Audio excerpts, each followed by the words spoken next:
Genesis 33. Now Jacob looked up and saw Esau coming toward him with 400 men. So he divided the children among Leah, Rachel, and the two slave women. He put the slaves and their children first, Leah and her children next, and Rachel and Joseph last.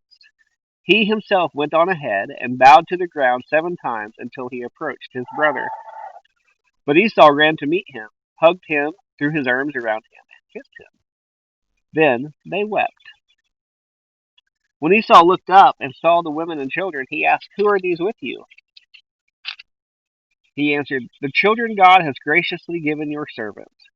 Then the slaves and their children approached him and bowed down.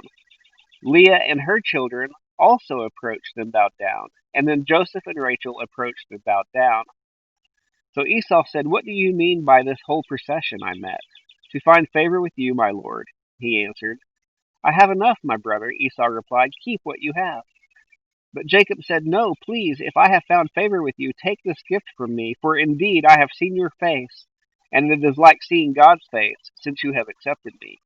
Please take my present that was brought to you, because God has been gracious to me, and I have everything I need."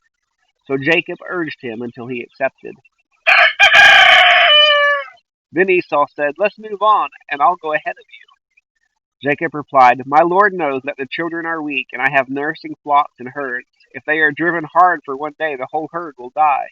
Let my lord go ahead of his servant. I will continue on slowly at a pace suited to the livestock and the children until I come to my lord at Seir." Esau said, "Let me leave some of my people with you." But he replied, "Why do that? Please indulge me, my lord." That day Esau started on his way back to Seir, but Jacob went to Succoth. He built a house for himself and shelters for his livestock. That is why the place was called Succoth. After Jacob came from Paddan Aram, he arrived safely at Shechem in the land of Canaan and camped in front of the city.